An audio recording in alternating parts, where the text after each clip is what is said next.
New ইয়র্কের ডাল Manhattan থেকে আপনাদের ডাল সঙ্গে আছে আমি খালেদ মহিউদ্দিন।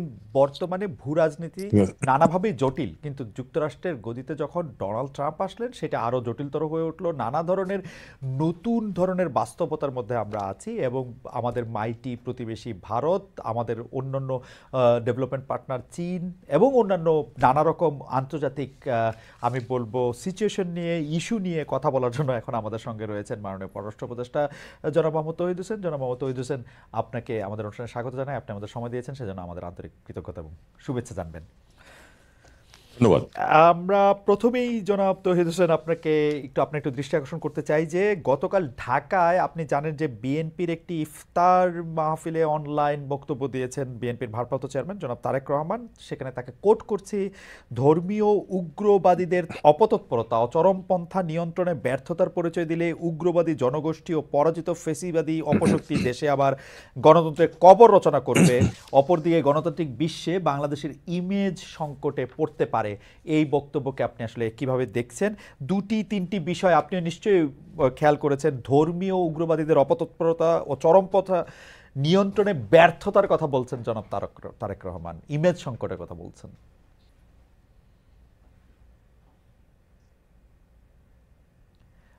অ্যাম্বাসেডর তৌহিদ হোসেন, সরি অ্যাডভাইজার তৌহিদ হোসেন, কি আমাদেরকে শুনতে পাচ্ছেন না? এই মুহূর্তে শুনতে পাচ্ছি, মাঝে একটুখানি শোনা যাচ্ছে। আচ্ছা, আমি আবার বলি, সেটি হচ্ছে যে বিএনপির একটা ইফতার জি, মাহফিলে। ওটা শুনেছি জি আমি। জি, এরপরে এটা আপনি কিভাবে দেখছেন, আপনার মন্তব্য জানতে চাচ্ছি আর হ্যাঁ, কি। জি ওকে। জি। আম, দেখুন, আহ, যে বিষয়গুলি তারেক রহমান সাহেব বলেছেন, এটা নিয়ে তো উদ্বেগ প্রকাশ করা যায়। শোনা যাচ্ছে না মনে হয়। না, আমরা শুনতে পাচ্ছি, একদম স্পষ্ট শুনতে পাচ্ছি। আচ্ছা, ওকে। জি। ওকে। আহ, তিনি যে উদ্বেগ প্রকাশ করেছেন, এটা আহ, তাত্ত্বিক ভিত্তিতে যদি আমরা দেখি, এটা অবশ্যই একটা উদ্বেগের বিষয় হতেই পারে, তাতে কোনো সমস্যা নেই। উনি তো বলেননি যে এটা হয়েছে, তা কিন্তু বলেন যদি হয় তাহলে সমস্যা হবে বলেছেন। এটা তো আমরা মোটামুটি সবাই স্বীকার করি যে আমাদের দেশে, আহ, দেখুন, আমাদের দেশে মানুষ কিন্তু ধার্মিক, প্রধানত ধার্মিক, কিন্তু উগ্রবাদী কিন্তু না। আহ, তবে পৃথিবীর যে কোনোখানের মতোই একটা উগ্রবাদী ফ্রিঞ্জ থাকেই সবখানে। তবে আমি মনে করি না যে আমাদের দেশে তাদের এখানে এই উগ্রবাদিতা খুব বড় আকারে দেখা দেওয়ার কোনো সুযোগ আছে। আমি দৃঢ়ভাবে বিশ্বাস করি যে আমাদের যে মডারেট একটা যে ধর্মীয় অনুভূতি মানুষের, এটাই প্রিভেইল করবে।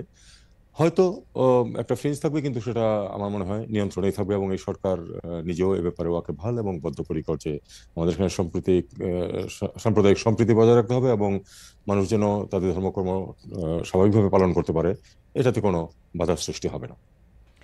আম, আমরা যদি এটার সঙ্গে একটু মিলিয়ে একটা বাস্তবতা দেখি যে আহ, মানে এই সব, এইগুলো আমার কোনো মন্তব্য না, আমি বাস্তবতাটা যদি এরকম দেখি যে হিজবুত তাহরিরের মতো গোষ্ঠীগুলি বাংলাদেশে প্রকাশ্যে খিলাফত প্রতিষ্ঠার দাবিতে মিছিল মিটিং করছে, যদিও পুলিশ তাদেরকে আসলে সেখানে সেটি করতে দেয়নি কোনো ক্ষেত্রে। অন্যদিকে আমরা যদি দেখি বেশ কয়েকজন জঙ্গিবাদে অভিযুক্ত ব্যক্তি জামিনে মুক্তি পেয়েছেন।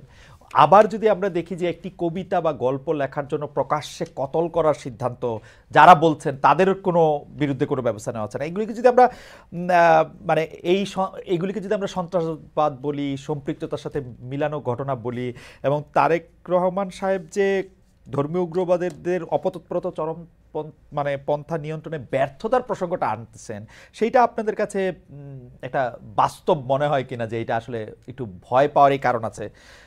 কেউ কেউ এটা বলছে যে বাংলাদেশে কোনো একটা ভাবে ধর্মকে আশ্রয় করে চরমপন্থার পুনরুত্থান ঘটছে।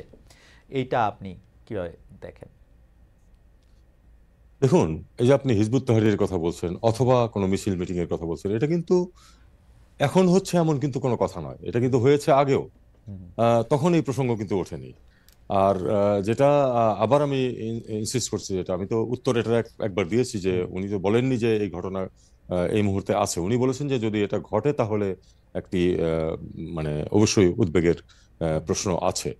আমি ব্যক্তিগতভাবে মনে করি না যে এটা সাংঘাতিকভাবে কোনো কিছু ঘটছে এখানে। এবং আপনি বললেন যেটা, যে তাদের যে মিছিলে সেটাতে পুলিশ তাদেরকে বাধা দিয়েছে এবং ব্যবস্থা নিয়েছে।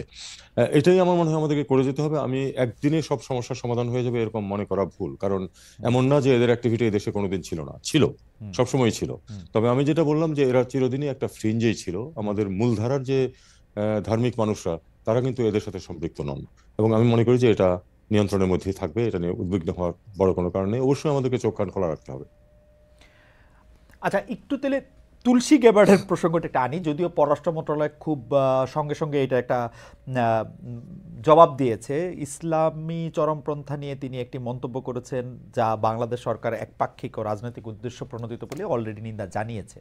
যদিও তিনি এই অবস্থানটা আসলে সমস্ত দক্ষিণ এশিয়ার জন্যই বলেছিলেন, কিন্তু এইটাকে আসলে বাংলাদেশের জন্য বলেছেন বলে ভারতীয় মিডিয়া অনেকগুলি বক্তব্য দিয়েছে। আপনি নিজেও বলেছেন যে ভারতীয় গণমাধ্যমের তথ্য থেকে মানে ওরকম কথা আসতে পারে যেহেতু তারা বায়াসড। কিন্তু আমরা ভারতীয় গণমাধ্যমে কিন্তু নানামাত্রিক গণমাধ্যম দেখি, কেউ কেউ এরকম বায়াসড, অনেক বেশি বায়াসড, একদমই নরেন্দ্র মোদীর খাওয়ানো রিপোর্ট বা নরেন্দ্র মোদী যে রিপোর্ট পছন্দ করবেন সেই রিপোর্ট ছাপে। আবার এটার উল্টা পিকটাও আসে, কিন্তু শক্তিশালী এটা মিডিয়া আসে।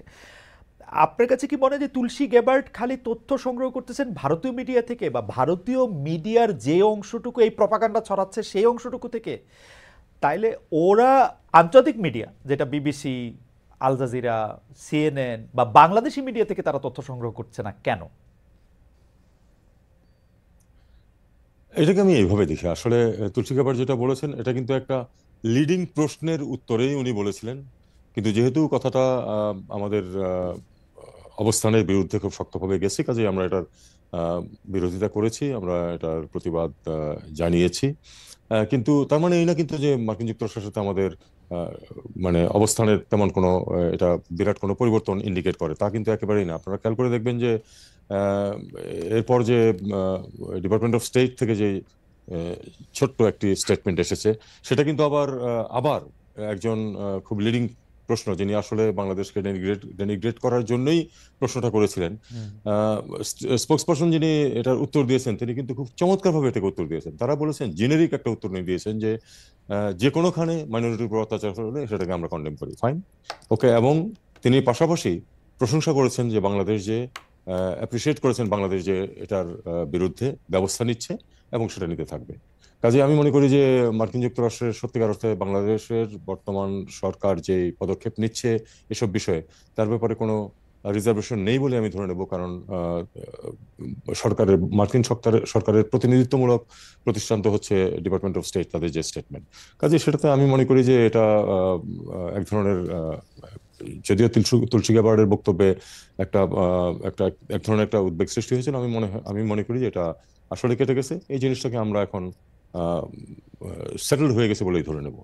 এমনিতে আন্তর্জাতিক মিত্রদের মানে আমি মানে শব্দটা একটু কূটনীতিক, এই এই এদেরকে আশ্বস্ত করার জন্য সরকার কি কোনো বাড়তি উদ্যোগ নিচ্ছে, নাকি মানে সরকার যেভাবে চালিয়ে যাচ্ছে সেভাবেই চালিয়ে যাবে? আপনার কি মনে হয়, যদি আমি সন্ত্রাসবাদ বা যারা মাইনরিটি আছে, নানাভাবে মাইনরিটি, তাদের সুরক্ষা দেওয়ার জন্য?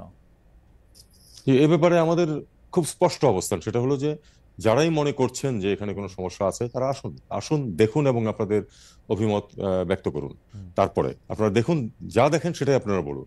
কারণ আপনি হয়তো খেয়াল করেছেন যে গত একেবারে শুরু থেকেই গত 6-7 মাস যাবতই যে একটি আপনার ভারতীয় মিডিয়াতে যে একটা হাইপ সৃষ্টি করা হচ্ছে এ ব্যাপারে, সেটা কিন্তু তাদের কয়জন এখানে এসেছে রেয়ার। তো আমি তো আমার পরিচিত যারা ছিলেন তাদেরকে আমি বলছি, আপনারা আসুন, এসে দেখেন, দেখে গিয়ে রিপোর্ট করেন। আপনারা জানেন যে আমি 9 বছর ভারতে চাকরি করেছি, রাইট। বাংলাদেশের মিশন সময়ে, কাজে আমার সেখানে প্রচুর বন্ধু বান্ধব আছে। আহ, তো আমি তাদেরকে বলেছি, তোমরা আসো, দেখো, তারপরে গিয়ে রিপোর্ট করো। ভারতীয় মিডিয়া আমি একটু দুঃখ প্রকাশ এখানে করতে চাই, সেটা হলো যে আসলে ভারতীয় মিডিয়ার আমি যা দেখে এসেছিলাম, ধরুন আজকে থেকে 20-30 বছর আগে, সে তুলনায় ভারতীয় মিডিয়ার অনেকখানি অবনমন ঘটেছে বলে আমার বিশ্বাস। আমি খুবই দুঃখ পাই এটাতে, কারণ আসলে ভারতীয় মিডিয়া খুব একটি উচ্চমানের মিডিয়া ছিল, কিন্তু এখন আপনারাও জানেন যে আসলে তারা অনেকটাই একপেশে হয়ে গেছে। আমি একটু গণযোগাযোগের ছাত্র হিসেবে আমি একটু সাফাই গাইতে চাই যে ভারতীয় মিডিয়া বলতে আমরা যাদেরকে আসলে বেশি দেখতেছি রিপাবলিকান টিভি, আজ তক বা আনন্দবাজার গ্রুপের বাইরেও আসলে ভারতীয় মিডিয়া রয়েছে এবং তাদের অনেকেই কিন্তু ভালো রিপোর্ট করছে, কিন্তু আনফরচুনেটলি তাদের ব্যাপারটা বা তাদের রিপোর্টগুলি আমাদের চোখের সামনে কম আসতেছে। আমরা প্রপাগান্ডা জাতীয় রিপোর্টই আসলে আমরা এখান থেকে ভোক্তা হিসেবে বেশি দেখতেছি। কারণ আমি নিজে দেখি যে ভারতীয় সাংবাদিকদের মধ্যে অনেকেই শেখ হাসিনার অনেক বড় সমালোচনা করছেন। অনেক ভারতীয় সাংবাদিক, ভারতীয় গণমাধ্যম কেন শেখ হাসিনাকে ভারতে আশ্রয় দেওয়া হলো সেটি নিয়ে প্রশ্ন তুলেছেন, একবার দুবার না, বড় বড় প্রশ্ন তুলেছেন। কিন্তু আমাদের সামনে আসলে কেন জানি মানে রিপাবলিকান টিভি, আজ তক ওরাই বেশি উদাহরণ হয়ে থাকতেছে। মানে আমি দেখুন আসলে হয় হয় কি মানে তাদের সেন ভয়েস যেটা আছে that has been drowned out by the hullabaloo. এটা এটা কিন্তু একটা অত্যন্ত খারাপ লক্ষণ। এটা শুধু খারাপ লক্ষণ শুধু যে আমাদের জন্য তা না, এটা ভারতের জন্য আমি মনে করি না খুব ভালো কোনো কিছু। কিছুদিন আগে আপনারা দেখেছেন হয়তো যে সুহাসিনী হায়দারের সাথে আমি একটা ইন্টারভিউ দিয়েছি ইয়ে থাকতে, জি জি এখানে তো কোনো সমস্যা হয় না, কিন্তু সেটা কতটুকু প্রচার পায় আর দেখুন এই যে নেগেটিভ প্রচারণা কতটুকু প্রচার পায় সেটা হলো একটা দেখার বিষয়। আমারও মনে হয় আমাদের দর্শকদেরও আসলে যারা এরকম নেগেটিভ প্রপাগান্ডা করে তাদের এত বেশি দেখবে কিনা এটা নিয়ে আসলে এইটাও একটু আসলে ভেবে দেখার দরকার আছে মনে হয়। যে মানে আমি কেন দেখবো এদের। একটা একটা জিনিস কি, আপনি তো মিডিয়ার মানুষ, জি একটা জিনিস হলো কি যে গুড নিউজ সাধারণত নিউজ হয় না, ব্যাড নিউজকে নিউজ করা হয় সবসময়। কিন্তু গুড নিউজ যদি 10টা থাকে সেটা যা গুরুত্ব পায়, একটা খারাপ খবর কিন্তু তার থেকে অনেক বেশি গুরুত্ব পায়, এবং এটাকে কিন্তু আপনি মাল্টিপ্লাই করেন, এটাকে পুনঃপ্রচার করতেই থাকেন। সেটা তো অনেক আগে থেকে, দ্বিতীয় বিশ্বযুদ্ধের সময় থেকে এই ফিলোসফি চলে আসছে, সেটা আমার মনে হয় করে যাচ্ছে। না, কিন্তু আমি আমি আমি আমি আপনার কথা একদম কিন্তু ঘটনা হচ্ছে যে খবর হচ্ছে এমন একটা জিনিস, খবর যদি মিথ্যা খবর, ফরমালিন, কার্বাইড এগুলি কিছু দিয়ে বাঁচানো যায় না। মিথ্যা খবরটা আসলে প্রকাশিত হয়ে পড়ে। তো যারা মিথ্যা খবর দেয় বা প্রপাগান্ডা করে তাদের প্রতি তো আর আমাদের এরকম আস্থা থাকার উচিত মানে কথা না। আমি মনে করি যে আপনি একটা খারাপ খবর আরও 10 ভাবে দিলেন সেটা ঠিক আছে, কিন্তু যারা একটা প্রপাগান্ডা করতেছে, প্রচার করতেছে, মিথ্যা কথা বলতেছে, তাদেরটাও কেন আমাদের শোনা দরকার। আমি আমার হাইবার আমরা পরবর্তী প্রসঙ্গে যাই, যে মানে সাংবাদিকতা জি। নিয়ে তো আসলে কথা বলাই যায়। সেটা হচ্ছে যে দর্শকদের মধ্যে অনেকে আপনাকে অনুরোধ করেছেন আপনি আসবেন বলে। এটা আমাদের বলা দায়িত্ব হয়ে গেছে যে ইতালির ভিসা পাওয়া যাচ্ছে না, 60,000 মানুষ গত 2 বছর ধরে ঝুলে আছে, এরকম একটা কথা তারা বলতেছেন।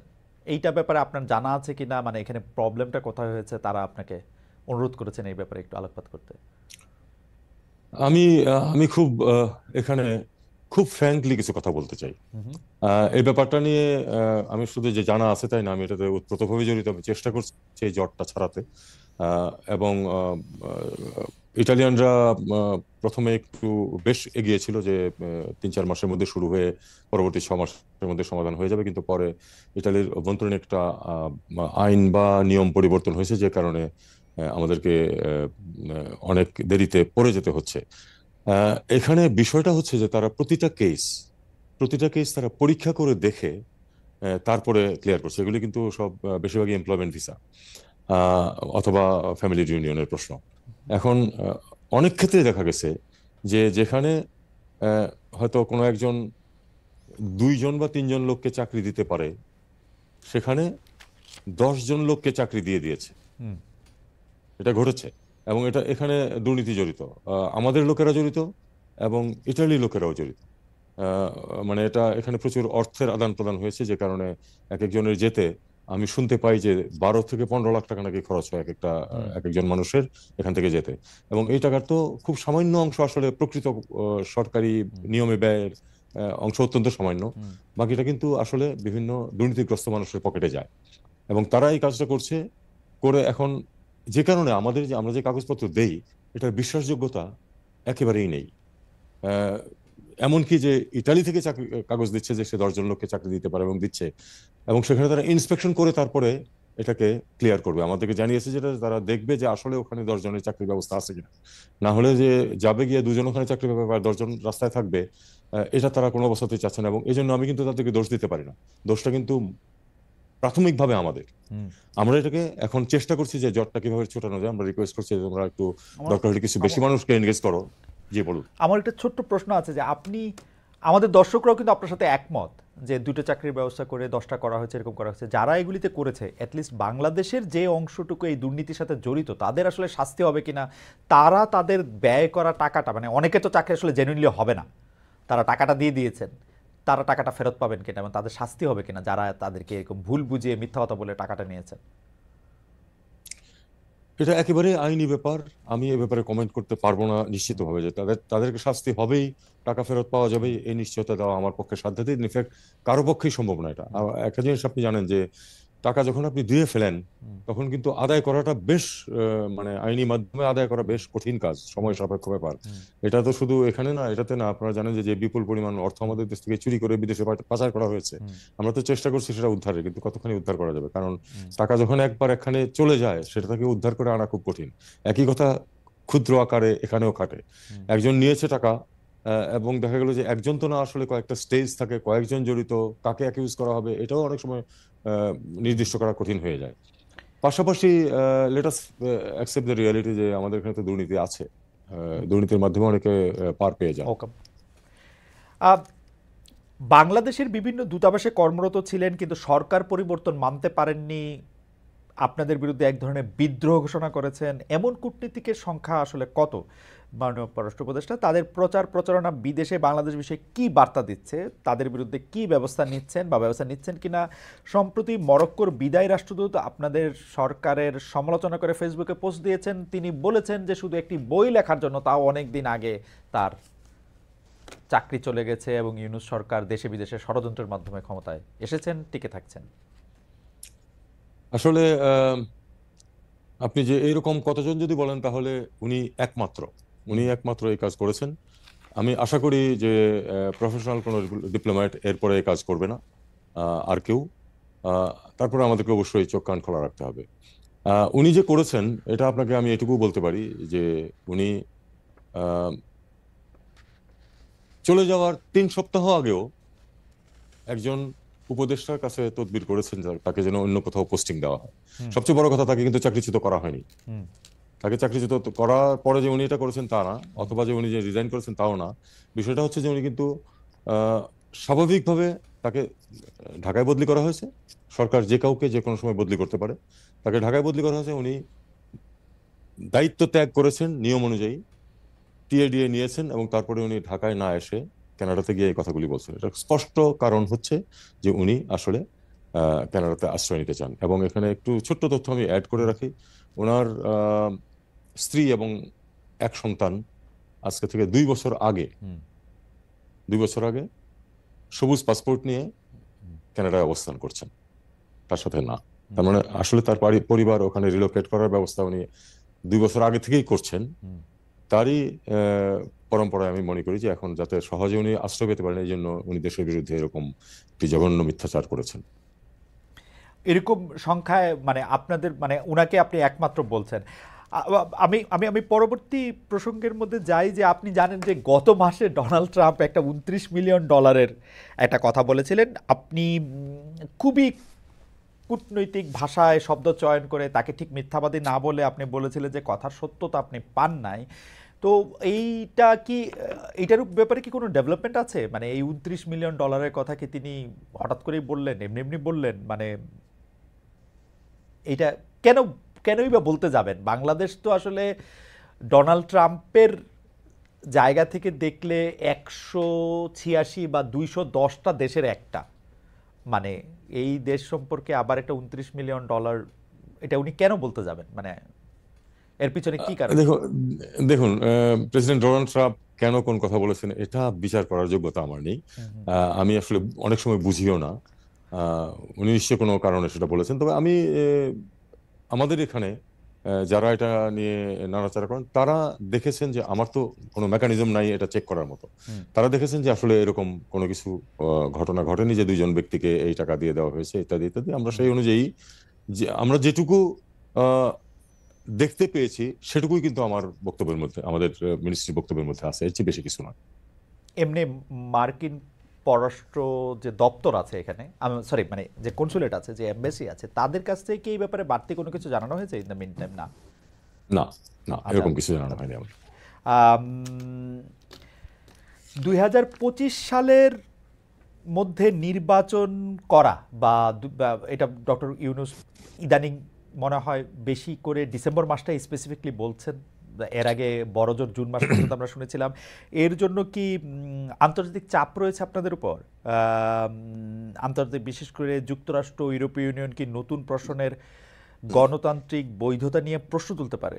মানে সরকার এমন চাপের মুখে পড়লে তারা, মানে আপনারা যদি ইলেকশনটা না করতে পারেন, মানে আসলে কেউ কেউ বলছেন যে আপনারা কিছু সংস্কার করবেন, সংস্কারটা শেষ করে তারপর ইলেকশনে যাবেন, কেউ কেউ বলছেন না 2025-এর মধ্যে ইলেকশন হবে। আপনি কি 2025-এর মধ্যে ইলেকশনটা হবে এরকম দেখতে পান, এবং এর জন্য কোনো আন্তর্জাতিক চাপ আপনাদের রয়েছে কিনা? আহ, অন্তত আমি যেটুকু জানি, আমার উপরে কোনো আন্তর্জাতিক চাপ, আমার মাধ্যমে বা আমার উপরে কোনো আন্তর্জাতিক চাপ কখনো আসেনি। আহ, আমি দেখেছি যে আমাদের বন্ধু রাষ্ট্র যারা আছে তারা সবাই কিন্তু আহ, এই সরকারের যে কর্মসূচি, ইনক্লুডিং রিফর্মের প্রতিও কিন্তু তারা বেশিরভাগই কিন্তু স্পষ্টভাবেই বলেছেন যে হ্যাঁ, রিফর্মের ব্যাপারে আমরা সমর্থন করি সরকারকে, এরকমই কিন্তু বলেছেন বেশিরভাগ। কাজেই আমি মনে করি যে আন্তর্জাতিক চাপ আছে। বিষয়টা হচ্ছে আমাদের অভ্যন্তরীণ, এবং আমাদেরকে অভ্যন্তরীণ বাস্তবতার ভিত্তিতেই কিন্তু সিদ্ধান্ত নিতে হবে, যেটা প্রফেসর ইউনূস অবশ্যই নেবেন সেই সিদ্ধান্ত। আমি নিচে আমার নিজের অবস্থান থেকে আমি আসলে বলতে পারবো না যে কবে নির্বাচন হবে, কারণ এটার জন্য আরো অনেকে জড়িত আছেন এর মধ্যে, এবং চূড়ান্ত সিদ্ধান্ত তো অবশ্যই প্রফেসর ইউনূস নেবেন। আর সেই সাথে আরেকটা জিনিস আমাদেরকে বুঝতে হবে যে আসলে তো আহ, আহ, সংস্কার কতটুকু হবে না হবে সে নিয়ে বেশ কিছু কমিশন ছিল, তারা তাদের মতামত দিয়েছেন, তাদের রিকমেন্ডেশন দিয়েছেন। সেটা নিয়ে এখন নেগোসিয়েশন চলছে আহ, রাজনৈতিক দলগুলোর সাথেও। তো আমি মনে করি যে এই নেগোসিয়েশনে দেশের জন্য যেটা ভালো সেটাই বের হয়ে আসবে। এবং মূল জিনিসটা হচ্ছে যে এই সরকারের আলটিমেট লক্ষ্য তো হচ্ছে একটি নির্বাচন অনুষ্ঠান করে নির্বাচিত ব্যক্তিদের হাতে ক্ষমতা হস্তান্তর করে যাওয়া। এটাই তো আমাদের আলটিমেট উদ্দেশ্য, যে অন্তর্বর্তী সরকার হিসেবে তাই দাঁড়ায়, এবং আমরা সেটা করতেই বদ্ধপরিকর। এখন প্রশ্নটা হচ্ছে সময় কতটুকু লাগবে, আগে কতটুকু রিফর্ম হবে, পরে কতটুকু হবে ইত্যাদি। এটা নিয়ে আমি আমি মনে করি যে বাংলাদেশের মানুষ সাধারণত এসব বিষয়ে ভুল করে না। আমি দৃঢ়ভাবে বিশ্বাস করি যে আলাপ আলোচনার মাধ্যমে এটা একটা সুন্দর পথ বেরিয়ে আসবে, এবং আমরা একটা ভালো নির্বাচন করে তাদের কাছে ক্ষমতা হস্তান্তর করে চলে যেতে পারবো। আমি গতকাল একটা রেকর্ডেড অনুষ্ঠান দেখছিলাম। আপনি জানেন যে তৃতীয় মাত্রা স্বনামধন্য উপস্থাপক জনাব জিল্লুর রহমান ভাই এটা বলতেছিলেন যে খুব মানে এটা তার পার্সোনাল অনুষ্ঠান, সেই জন্য পার্সোনাল ওপিনিয়নই উনি দিচ্ছিলেন, কিন্তু খুব মানে বলে না, খুব জোর দিয়ে বলছিলেন যে এই সরকার আসলে আরো 3-4 বছর ক্ষমতায় থাকতে চায়। কেন এই সরকার 3-4 বছর ক্ষমতায় থাকতে চান সেটা তার ব্যাখ্যার জায়গায় আমি না গেলাম, যে উনি এটা বলছেন যে 3-4 বছর তাদের আসলে কিছু জিনিস দরকার, তাদের ক্ষমতা থাকতে হবে। আপনারও কি এরকম মনে হয় যে ক্যাবিনেট মেম্বার, আপনারা কি আসলে আরো 3 বছর থাকলে দেশের বা আপনাদের ভালো হবে এরকম মনে করেন? এটা খুব থিওরিটিক্যাল প্রশ্ন হয়ে গেল। জিল্লুর রহমান কেন এটা বলেছেন সেটা উনি বলতে পারবেন, এটা তো আমি বলতে পারবো না। আম, প্রশ্নটা খুব থিওরিটিক্যাল হয়ে গেল।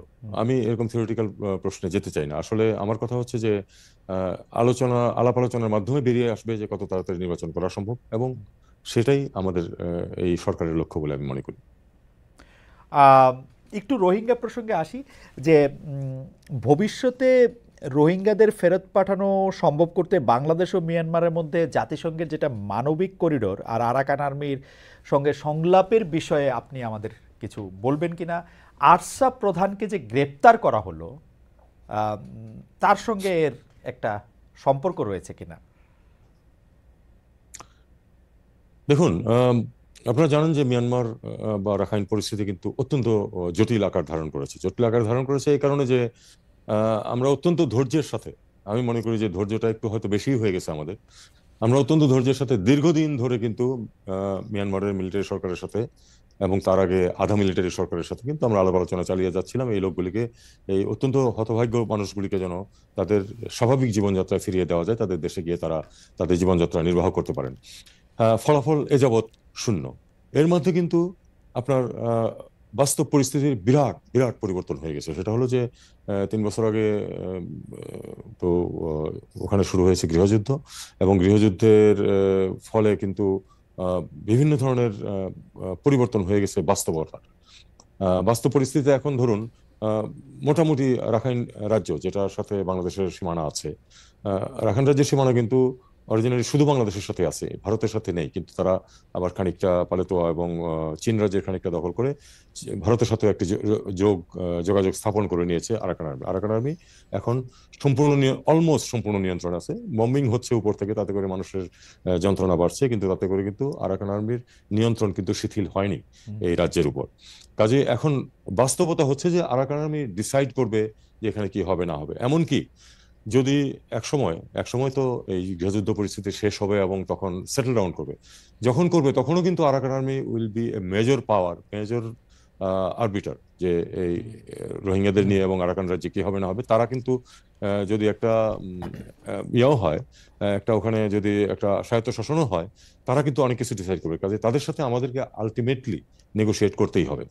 তবে যেহেতু তারা একটা নন স্টেট অ্যাক্টর, একটা রাষ্ট্র হিসেবে আমাদের পক্ষে, আর বিশেষ করে যেহেতু আমরা এখনো কেন্দ্রীয় সরকারকে তো স্বীকার করি, কাজেই তাদের সাথে আমরা আলাদাভাবে অফিসিয়ালি কোনো যোগাযোগ করা আমাদের পক্ষে সম্ভব না। তবে আমি জানি যে আহ, সরকারের বাইরে বিভিন্ন ধরনের তৎপরতা হচ্ছে যে একটা কিছু ব্যবস্থা করা। না, এখানে একটি প্রশ্ন, যেমন বর্ডারে কিন্তু কিছু যোগাযোগ সবসময় আছে, কারণ বর্ডারে ম্যানেজমেন্ট করতে গিয়ে অনেক সময় তাদের সাথে কিছু যোগাযোগ আমাদের করতে হয়, সেটা আমরা নিম্ন পর্যায়ে করে থাকি। আর আরেকটা বিষয় যেটা আপনি বলছিলেন যে করিডোরের প্রশ্ন, করিডোরের প্রশ্নে আমাদের যেটা অবস্থান সেটা হচ্ছে যে করিডোর দিয়ে যে মালামাল যাবে সেটার বিতরণটা কিভাবে হবে, এটা একটা খুব গুরুত্বপূর্ণ প্রশ্ন। এই জন্য যে আমরা এখনো দেখছি না যে আরাকান আর্মি রাখাইনদেরকে এবং রোহিঙ্গাদেরকে যারা ওখানে আছে তাদেরকে একইভাবে ট্রিট করছে, তারা করছে না।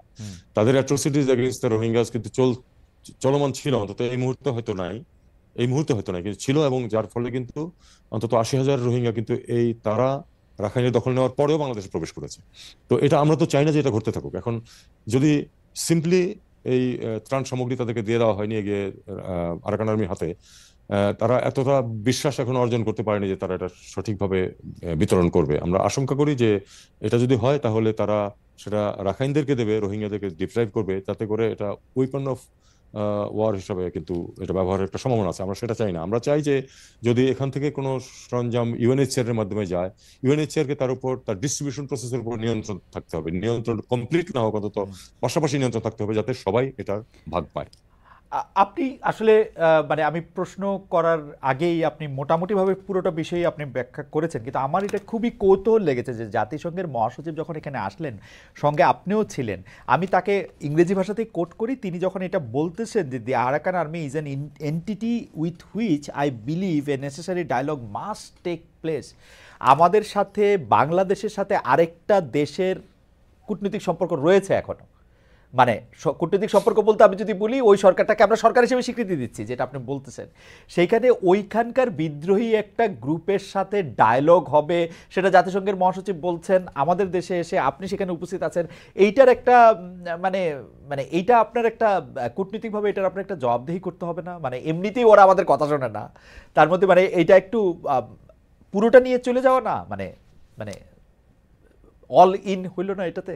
মানে আপনার কি মনে হয়? না, দেখুন দেখুন আমরা কোনো জাম্প করব না কোনো সিদ্ধান্তে, আমরা কোনো জাম্প করব না। তবে এই বিষয়টা আমরা উপলব্ধি করি যে আলটিমেটলি আমাদেরকে অবশ্যই আরাকান আর্মিকেও ইয়াতে হিসাবে নিতে হবে এবং তাদের সাথে নেগোশিয়েট করতে হবে। আমাদের কোন স্টেজে করব সেটা আমাদের একটা সিদ্ধান্তের প্রশ্ন আছে। এটাকে বাস্তবতাকে স্বীকার করেছেন, আমরা জানি যে জাতিসংঘ মহাসচিব, সেক্রেটারি জেনারেল, জি, হ্যাঁ, সেক্রেটারি করেছেন। সেটা উনি করতেই পারেন, কারণ উনি তো আসলে উনিও তো চান যে সমস্যাটা সমাধান হোক। সমস্যার সমাধান আসলে শুধু কেন্দ্রের সাথে নেগোশিয়েট করে ফাইনাল হবে না, এটা আমরা জানি, কারণ বাস্তবতা পরিবর্তন হয়ে গেছে। ওকে। আমার আসলে চীন নিয়ে একটা প্রশ্ন করতে হবে, যে এইটার ক্ষেত্রে চীনের মানে মাননীয় প্রধান উপদেষ্টা চীন সফরে যাচ্ছেন, এটার সাথে আসলে চীনে এটার নিয়ে কথা হবে কিনা, এইটার বা চীনের সফরে এটার মধ্যে থেকে গুরুত্ব পাবে কিনা, কারণ আরাকান আর্মির সহায়তাটা মূলত চীন থেকে আসে, আবার মিয়ানমার সরকারের সঙ্গেও চীনের একটা সম্পর্ক রয়েছে। এটা বিষয়ে কি আপনি কিছু বলবেন? কারণ চীন নিয়ে আমাদের আরও প্রশ্ন রয়েছে আর কি, এইটাতে কিছু বলবেন? না, এটা আমি বলবো এই কারণে যে আপনি বলেছেন যে দুই পক্ষের সাথেই চীনের সম্পর্ক আছে।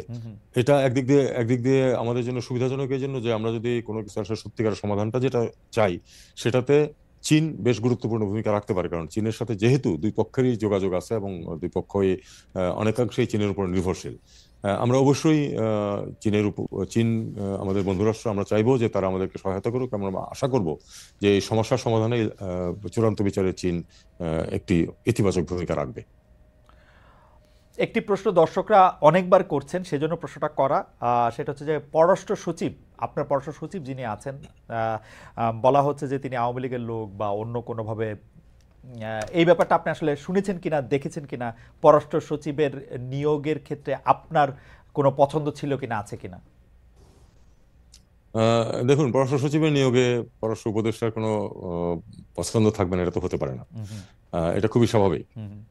পররাষ্ট্র সচিব অবশ্যই আমি আমার পছন্দের ব্যক্তি বলেই এবং আমি তাকে যোগ্য বলে মনে করি বলেই তিনি এই পদে আসীন হয়েছেন। আর একটা কথা আমি আপনাকে বলি, যে কেউ যে কোনো অবস্থানে ঢুকলেই, এখন তো যেহেতু সোশ্যাল মিডিয়া খুব অ্যাক্টিভ, মুহূর্তের মধ্যে তার বিরুদ্ধে বিভিন্ন ধরনের বিষোদ্গার চলতে থাকে, কিছু সত্য কিছু মিথ্যা, কিছু এর মাঝামাঝি। তো আমাদেরকে এটা এভাবেই দেখতে হবে। হয়তো অন্য কাউকে পররাষ্ট্র সচিব হিসাবে দেখতে কারো ইচ্ছা ছিল, তিনি হয়তো সন্তুষ্ট হননি, তিনি এটা বলতেই পারেন। তবে আমি এটুকু বলি যে উনি তার দায়িত্ব সঠিকভাবে পালন করছেন এবং উনি আওয়ামী লীগের লোক কোট আন কোট, এরকম কোনো প্রমাণ আমার কাছে নেই। আপনাদেরকে একটা জিনিস বুঝতে হবে যে গত 17 বছর একটি সিস্টেমে দেশে একটি খুবই অন্যায্য একটা ব্যবস্থা ছিল সেখানে। সেখানে আত্মরক্ষার জন্য এবং স্বাভাবিকভাবে জীবন কাটিয়ে চাকরি করে রিটায়ার করার জন্য কিন্তু অনেককেই বা প্রায় সবাইকেই অন্ততপক্ষে নিজেকে আওয়ামী বিরোধী নয় এটা প্রমাণ করতে হয়েছে। সেটাকে আমাদের ধরলে চলবে না, আমাদেরকে চিন্তা করতে হবে যে আমি আমি আমি একটা কথা প্রায়ই বলি যে আমি আমার চাকরি জীবনে 33 বছর চাকরি করেছি, এর মধ্যে 6টা সরকার পরিবর্তন দেখেছি। এবং ব্যুরোক্র্যাটদের নিয়মই হচ্ছে যে তারা যখন যে সরকার থাকবে তাকে তারা সার্ভ করবে এবং তাদের মতো করে সার্ভ করতে হবে। এখন সেটার কোনো বিকল্প আমরা এখনো বের করতে পারিনি, যদি পারতাম তাহলে ভালো হতো। আপনি আসবেন সেজন্য দর্শকদের কাছে প্রশ্ন করেছিলাম যে দেশে বিদেশে কিছু গোষ্ঠী বাংলাদেশ নিয়ে মিথ্যা ও অপতথ্য ছড়াচ্ছে, এমন মন্তব্য করেছেন পররাষ্ট্র উপদেষ্টা তৌহিদ হোসেন। প্রিয় দর্শক, এই বক্তব্য সঠিক বলে মনে করেন কিনা? শতকরা 80% দর্শক মনে করছেন আপনার এই বক্তব্য সঠিক, শতকরা 20% মনে করছেন এটি সঠিক নয়। 57,000 দর্শক আমরা যখন এটি মানে দেখছি তখন তার কিছুক্ষণ আগে আসলে 57,000 দর্শক এখানে ভোট দিয়েছেন। আমরা আবার একটু রোহিঙ্গা প্রসঙ্গে ফিরে আসি মাননীয় উপদেষ্টা। সেটি হচ্ছে যে সম্প্রতি একটি খবর খুব আলোচিত, আপনারা নিশ্চয়ই দেখেছেন, যে সৌদি আরবে থাকা 69,000 রোহিঙ্গার বাংলাদেশি পাসপোর্ট নবায়ন করা হচ্ছে। আমরা জেনেছি যে এটি এই সরকারের সিদ্ধান্ত নয়, আগের সরকারের ধারাবাহিকতা। রোহিঙ্গাদের নিয়ে এই ডিল করা থেকে এটিকে আপনি ভুল সিদ্ধান্ত মনে করেন কিনা, এই 69,000 পাসপোর্ট নবায়ন করা? ভুল শুদ্ধ আসলে আমি এখানে কোনোটাই বলতে চাই না। বিষয়টা হচ্ছে যে এটা আমাদের করতে হয়েছে এই কারণে যে আপনারা জানেন যে সৌদি আরবের সাথে আমাদের সম্পর্ক অত্যন্ত গুরুত্বপূর্ণ। সৌদি আরবে আমাদের 30 লক্ষ বেশি মানুষ ওখানে কাজ করেন। এখন এখন এই আমরা জানি যে আমাদের দেশে দুর্নীতির মাধ্যমে বিভিন্ন সময় প্রচুর পাসপোর্ট দেওয়া হয়েছে। এখন পাসপোর্ট যখন একবার আপনি দিয়েছেন, আপনি তো দায়িত্বটা পুরোপুরি অস্বীকার করতে পারেন না। এখন তারা সৌদিরা যেটা ইনসিস্ট করছেন যে না, তারা সব রেগুলারাইজ করতে চান, কাজেই তাদের যেহেতু পাসপোর্ট ছিল এবং সেটা এক্সপায়ার করে গেছে, তার কাজে তাদেরকে আমাদের পাসপোর্ট দিতে হবে। আমরা অনেক নেগোশিয়েট করেছি, তাদের চেষ্টাও করেছি অনেক কিছু। আলটিমেটলি দেশের স্বার্থে আমাদেরকে এটা কিন্তু স্বীকার করতে হয়েছে এবং দেশের স্বার্থেই আমরা এই কাজটা করছি। এরপরে এটার ইফেক্ট কি হবে সেটা আমরা দেখবো এবং যখন মুখোমুখি হব তখন আমরা সেটা মোকাবেলা করার চেষ্টা করব। আপনি নিশ্চয়ই এই আলোচনাটা আপনার কাছে তো আসবেই। ডব্লিউএফপি আলোচনা করছেন যে তহবিল না পেলে রোহিঙ্গাদের রেশন অর্ধেক করে ফেলতে হবে বা টাকা কমে যাবে। এটা আসলে কতটা মানে সংকটের কথা বা কতটা বাস্তব তহবিল? এবং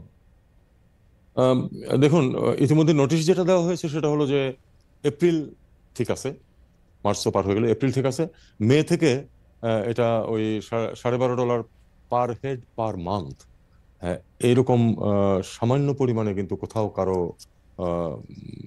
থাকা খাওয়ার ব্যবস্থা হয় না। যাই হোক, থাকার ব্যবস্থা তো আছে। যাই হোক, এতে করে এক ধরনের কোনো না কোনো ভাবে আমরা এটা ম্যানেজ করতে পারছিলাম। এখন দেখা গেছে যে যদি আসলে এই ইউএসএআইডির কারণে যদি একেবারে ফান্ড বন্ধ হয়ে যায়, তাহলে এটা $6 নেমে আসবে। আমি আহ, মোটামুটি আশাবাদী, মোটামুটি আশাবাদী যে এটা ঘটবে না, এটা ঘটবে না। আমরা ইতিমধ্যে আমাদের সকল বন্ধু রাষ্ট্রকে বলেছি, এবং এমনকি মার্কিন যুক্তরাষ্ট্রের যে এখানে যারা প্রতিনিধি আছেন তাদেরকে বলেছি, দেখো এটা তো হতে পারে না যে হুম হুম $6 কি করে একজন মানুষ তার জীবন ধারণ করবে আহ, এই মাসে। হুম। কাজে এটা আমরা, আমার মনে হয় আমরা একটু ইতিবাচক ইন্ডিকেশন পাচ্ছি। এই এই ভয়ঙ্কর পরিস্থিতি দাঁড়াবে না, আমরা অন্ততপক্ষে বাড়াতে না পারি যে পর্যায়ে ছিল সেটা আমরা ধরে রাখতে পারবো বলে আমি খুবই আশাবাদী। আচ্ছা, আমি একটু চীন প্রসঙ্গে যাই। যে 26শে মার্চ প্রধান উপদেষ্টা চীন সফরে যাচ্ছেন, সেই চীন সফর নিয়ে নানা ধরনের কথা আছে। যে আমাদের প্রেস সচিব বলছেন যে মানে প্রধান উপদেষ্টার প্রেস সচিব বলছেন যে সরকার দুই দেশের সম্পর্কে নতুন উচ্চতায় নিয়ে যেতে চায়। আমরা আসলে চীন থেকে কি চাই? মানে একটা আছে না যে আমরা এই মুহূর্তে চীন থেকে আমরা কি হলে বলবো যে আমরা এটা চেয়েছি, এটা পেয়েছি। এগুলি নিশ্চয়ই আপনি আগেই সব ঠিক করেছেন, আপনিও চীনে গিয়েছিলেন। সবচেয়ে বেশি চাওয়া আমাদের এখন চীন থেকে কি? মানে আমাদের প্রায়োরিটিতে সবচেয়ে উপরে কোনটা?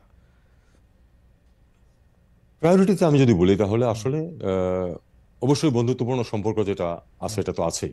অবশ্যই আমরা সবসময় সেই সম্পর্কটাকে আরো একটু এগিয়ে নিতে চাই। এটা আপনারা জানেন যে আমাদের সব বন্ধুদের সাথে আমরা সেটা করার চেষ্টা করি। এবং যখন একটি সর্বোচ্চ পর্যায়ে সফর হয়, সেটা নিজেই একটা সেটা ইন্ডিকেশন দেয় যে আমরা আসলে খুব সম্পর্কটাকে আরো এগোনোর চেষ্টা করছি। এবং খানিকটা যে অগ্রগতি হচ্ছে সেটারই প্রমাণ হলো একটা ভিজিট, এই পর্যায়ের একটা সফর। আর যদি বলেন যে আমরা কি চাই, আমাদের প্রধানত বিষয়টা হচ্ছে যে অর্থনৈতিক। আমরা চাই যে চীন আমাদের অর্থনীতিতে অত্যন্ত গুরুত্বপূর্ণ ভূমিকায় আছে, এটা বহাল থাকুক এবং আরো বৃদ্ধি পাক। আমরা চাই যে চীন এখানে আহ, আমাদের দেশে চীনের পক্ষ থেকে সরকারি পর্যায়ে হোক বা ব্যক্তি পর্যায়ে হোক প্রচুর বিনিয়োগ আসুক। আমরা কিন্তু চীনের জন্য স্পেসিফিক একটা একটা এসইজেড এলাকা রেখেছি চিটাগংয়ে, 400 একরের মতো। আমরা চাই যে সেখানে তারা তাদের বিনিয়োগ করুক, ফ্যাক্টরি রিলোকেশন হোক অথবা নতুন ফ্যাক্টরি নতুন চালু করা হোক, এটা তারা এখানে আসুক। ব্যবসা বাণিজ্যের ক্ষেত্রে আমরা এমনিতে তো চীন আমাদেরকে প্রচুর সুবিধা দিয়েছে, কিন্তু আমরা সেটা খুব বেশি ব্যবহার করতে পারছি না এই কারণে যে আসলে আমাদের প্রোডাক্ট বাস্কেট খুবই লিমিটেড। ওকে। এটা তো আমরা জানি অনেক, হ্যাঁ। কিন্তু আমরা প্রধানত আমি মনে করি যে দেখবো যে ইয়েটা হোক, আমাদের সাথে ইনভেস্টমেন্টটা বাড়ুক, যোগাযোগ বাড়ুক, ব্যবসা বাণিজ্য বাড়ুক, এবং বাড়ছে, সেটা বাড়ছে, আরো যেন বাড়ে আমরা সেটাই চাই। এডুকেশন একটা ক্ষেত্র, আমরা চাই যে আপনারা জানেন যে আসলে চীনের একটা উল্লেখযোগ্য সংখ্যক বিশ্ববিদ্যালয় কিন্তু র্যাঙ্কিং এ হুম। যথেষ্ট উপরের দিকে। তো আমাদের প্রচুর ছাত্র কিন্তু পড়াশোনা করছে চীনে। আমরা হয়তো এই সংখ্যাটা সম্বন্ধে অতটা ওয়াকিবহাল ছিলাম না। আমরা চাই যে এটা আরো বাড়ুক। আমরা চাই যে তারা আরো স্কলারশিপ দেখ আমাদের ছেলে মেয়েদেরকে। পাশাপাশি আমরা চাই যে তারা হেলথ সেক্টরে একটু এগিয়ে আসুক। আমরা চাচ্ছি যে তারা তাদের এখানে যে হসপিটালগুলি আছে সেটাতে বাংলাদেশের চিকিৎসার ব্যবস্থা কিছুটা ইতিমধ্যে একটি ছোট্ট গ্রুপ গেছে ট্রায়াল কেস হিসাবে, সম্ভব কিনা, কতটুকু সম্ভব, কতটুকু ভায়াবল, সেটা সেটা আমরা দেখব। প্লাস আমরা চাচ্ছি যে তারা আমাদের এখানে হসপিটাল স্থাপন করুক। আহ, তো এই এই এই জিনিসগুলি যদি হয় তাহলে সম্পর্ক স্বাভাবিকভাবে আরেকটু এগোবে। আমি মানে একটু আরেকটা মানে চীনেরই অন্য একটা প্রসঙ্গে যাওয়ার আগে একটু জানতে চাই যে আপনি যে বিষয়গুলি চীন থেকে চাচ্ছেন সেটি কি আসলে চীনের প্রবল প্রতিদ্বন্দ্বী এই অঞ্চলে ভারতের এন্টিডোট হিসাবে, নাকি বাংলাদেশের জন্য কল্যাণটা বা বাংলাদেশের ব্যবসায়িকটা বিষয়টাই আপনার মাথায় বেশি থাকতেছে? কেউ কেউ এই প্রশ্ন তুলতেছেন, আমি জানি যে আপনার মাথায় নিশ্চয়ই বিজনেসটাই থাকতেছে, কিন্তু কেউ কেউ এই প্রশ্ন তুলতেছেন জাস্ট ভারতকে শিক্ষা দেওয়ার জন্য আপনি চীনের দিকে এই বিষয়গুলি, শিক্ষা, মেডিকেল যেগুলি আপনি বললেন সেগুলি করতে চাচ্ছেন। না, দেখুন দেখুন এখানে আপনাদেরকে একটা জিনিস বুঝতে হবে, সেটা হলো ভারতকে শিক্ষা দেওয়ার কোনো প্রশ্ন নেই। ভারতকে শিক্ষা দেওয়ার কিছু নেই আমার। কিন্তু এটা তো সত্য যে ভারতের সাথে গত 6 মাস যাবত যে আমাদের যে সম্পর্ক, সেখানে কিছু টানাপোড়েন আছে এবং কিছু রেস্ট্রিকশন ভারতের পক্ষ থেকে এসেছে, আমাদের পক্ষ থেকে না। তো আমাদেরকে তো কোনো, প্রথম কথা হলো যে আমি সবসময় যেটা বলি যে কোনো ভ্যাকুয়াম কিন্তু থাকে না, কোনো শূন্যস্থান থাকে না, সেটা কেউ না কেউ পূরণ করে। ভারতে যদি আমাদের চিকিৎসা নিতে যান যারা, তারা যদি যেতে না পারেন বা তাদের সংখ্যা যদি ড্রাস্টিক্যালি কমে আসে, তাহলে তারা কোথাও না কোথাও চিকিৎসা নেবেন। তাদের কেউ কেউ বাংলাদেশে চিকিৎসা নেবেন, কেউ কেউ থাইল্যান্ডে যাবেন, কেউ আমরা বলছি যে চীনে যান, চীনে যাচ্ছেন। বা যাবেন, এভাবেই শূন্যস্থান পূরণ হবে। এখানে কিন্তু শিক্ষা দেওয়ার কিছু নেই। ব্যাপারটা হলো আমাদেরকে তো অ্যাডজাস্ট করতে হবে, নতুন রিয়ালিটিতে আমাদেরকে অ্যাডজাস্ট করতে হবে। সেই অ্যাডজাস্ট করতে গিয়ে আমাদের যা যা কিছু করার প্রয়োজন সেটা আমরা করব। ইনভেস্টমেন্ট, আরেকটা জিনিস খেয়াল করুন আপনারা, আপনি যে অর্থনৈতিক দিক থেকে যদি খেয়াল করেন, তাহলে যখন ভারত বাংলাদেশ সম্পর্কের কোট আন কোট স্বর্ণযুগ যখন চলছিল, হুম, তখনও কিন্তু অফিসিয়ালি সবচেয়ে বেশি এক্সপোর্ট বাংলাদেশে ছিল চীনেরই, হুম, ভারতের না, ভারতের হুম, চেয়ে বেশি। যদিও হুম, বাস্তবে হয়তো ভারতের বেশি ছিল, কারণ হুম, ইনফর্মাল ট্রেড হুম। ছিল একটা বড় অংশ। কিন্তু এটা তো অর্থনৈতিক সম্পর্কর সাথে তো এই ভারতকে ওকে। শিক্ষা দেওয়ার কোনো ব্যাপার এখানে নেই। আচ্ছা, আপনি তো মানে পররাষ্ট্র সচিব ছিলেন, রাষ্ট্রদূত ছিলেন একাধিক জায়গায়, ভারতে অনেকদিন ছিলেন। আপনার কাছে এই প্রশ্নটা করতে চাই যে তিস্তা মহাপরিকল্পনা নিয়ে কিন্তু শেখ হাসিনা সরকার শেষ দিকে এসে ভারত না চীন অ্যাপারেন্টলি সামনাসামনি হলেও এই সংকটে পড়ে।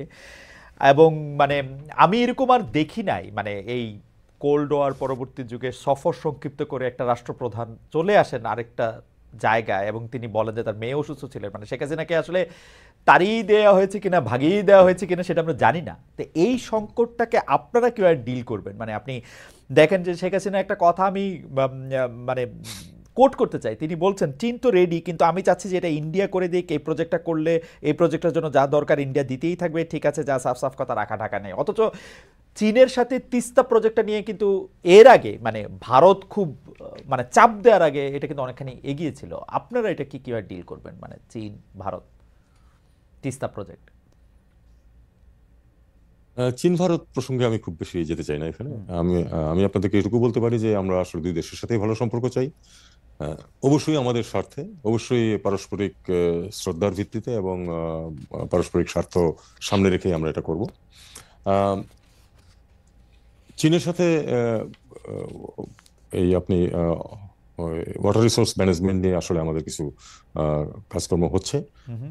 সেটা নর্মালি এগোবে। আমি মনে করি না যে এটাতে হঠাৎ করে আহ, বড় কোনো কিছু যে বাত্যয় হয়ে যাবে তা না।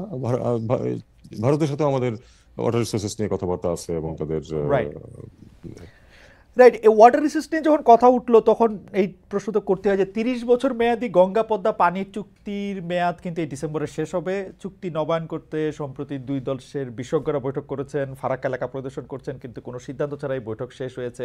আপনারা কি ভাবছেন যে মানে এটা কি করবেন, চুক্তি নবায়ন করবেন কিনা, নতুন চুক্তি করবেন কিনা, কি আমরা আশা করতে পারি? আম, ভারতীয়দের অবস্থান এক্স্যাক্টলি কি আমি জানি না। আমাদের অবস্থান হচ্ছে যে আমরা সম্ভব হলে আরো একটু ভালো চুক্তি করতে চাই। সেটা হলো যে আহ, আহ, আহ, পূর্বের চুক্তিতে কিন্তু ছিল যে আপস্ট্রিম কোনো কোনো জায়গায় কিছু ওয়াটার মানে আটকে রাখার ব্যবস্থা করে ড্রাই সিজনে যাতে এখানে পানির সরবরাহ বাড়ানো যায়। এটা হুম, স্বীকৃত ছিল যে আসলে যে পানি যেটুকু আছে সেটা দুই দেশের পূর্ণ প্রয়োজনের জন্য যথেষ্ট না, এটা দুই পক্ষ স্বীকার করেছে। এবং লোয়ার রেপিরিয়ানের তো কিছু করার নেই এই ক্ষেত্রে। আপার রেপিরিয়ান হিসেবে ভারত এবং নেপালে জলাধার করে পানি সরবরাহ বাড়ানো সম্ভব, এটা বাড়ানোর কথা কিন্তু আমাদের আগের চুক্তিতেই আছে। হুম, এখন আমি জানি না যে এটা এ নিয়ে কিন্তু 30 বছরের কোনো অগ্রগতি হয়নি। 30 বছরের কোনো অগ্রগতি হয়নি এটা নিয়ে। হুম। দুই পক্ষের কোনো পক্ষ থেকে খুব জোরালো কোনো দাবিও কখনোই জানানো হয়নি যে এটা অবিলম্বে করা হোক। তো মন্দের ভালো হিসেবে যদি আমরা বর্তমান চুক্তি যেটা আছে এটাকে নবায়ন করতে পারি, আমি মনে করি যে আপাতত সেটা খুব খারাপ হবে না। সেখানেও প্রভিশন থাকুক যে ভবিষ্যতে যাতে আমরা আরো ওয়াটার অগমেন্টেশনের জন্য আপস্ট্রিমে কোনো ফ্যাসিলিটি সৃষ্টি করতে পারি। আমি মনে করি এটাই আমাদের এখন লক্ষ্য হওয়া উচিত। মানে এই চুক্তি নবায়নকে আপনারা মন্দের ভালো মনে করছেন? মন্দের ভালো এই জন্য যে ইয়া তো হয়নি, মানে এই যে একটা জলধারা বাড়ানোর যে একটা কথা ছিল, যে রাইট। পানির প্রবাহ বৃদ্ধির একটা যে কথা ছিল, সেটা তো আমরা কিছু করিনি।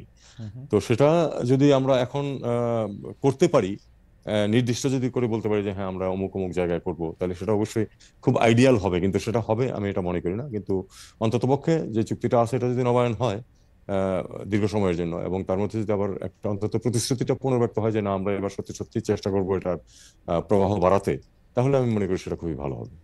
আহ, একটু শেখ হাসিনা প্রসঙ্গে আসি। সম্প্রতি বিবিসি বাংলাকে দেওয়া সাক্ষাৎকারে প্রধান উপদেষ্টা ডক্টর মোহাম্মদ ইউনূস বলেছেন ভারতের সঙ্গে সম্পর্ক ভালো আছে, কিন্তু ভারতের পররাষ্ট্র দপ্তর সহ বিভিন্ন সরকার মহল প্রতি সপ্তাহে এখনো মনে করিয়ে দিচ্ছে শেখ হাসিনা ভারতে তাদের অতিথি হিসাবে আছেন। দ্বিতীয়ত তারা বলছেন বাংলাদেশে নির্বাচিত সম্পর্ক সরকার এলে কেবলমাত্র সম্পর্কটা স্বাভাবিক হবে। আবার একটু বলি, কেউ কেউ বলছেন শেখ হাসিনা আসলে নয়াদিল্লি নাই, তিনি অন্য কোথাও আছেন। এই বিষয়টাকে আসলে পররাষ্ট্র মন্ত্রণালয় বা আপনি আসলে এটাকে কিভাবে দেখছেন? মানে ভারতের সাথে আমাদের একটা স্বাভাবিক সম্পর্ক থাকবে, কিন্তু আমাদের একজন পলাতক প্রধানমন্ত্রী যিনি বিভিন্ন ধরনের অপরাধ করে দেশ থেকে পালিয়ে গেছেন, তাকে আবার তারা আশ্রয় দিবেন, অতিথি হিসেবে রাখবেন, বিষয়টা আসলে কিভাবে আপনি ডিল করেন? দেখুন, এটা একটি ইরিটেন্ট বলেই আমি মনে করি। এটা একটা ইরিটেন্ট, এবং এটা এই ইরিটেন্ট রিমুভড হলে আমরা খুশি হব।